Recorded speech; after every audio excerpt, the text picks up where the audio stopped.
at the same time. So that's the progress happening in Anambra State.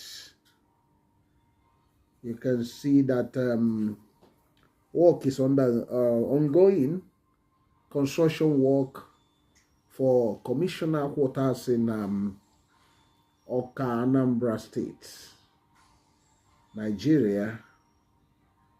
You can see that things are working, and we must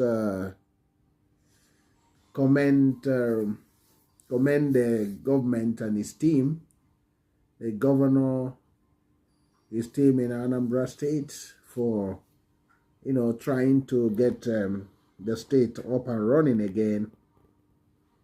The capital, you can see a lot of these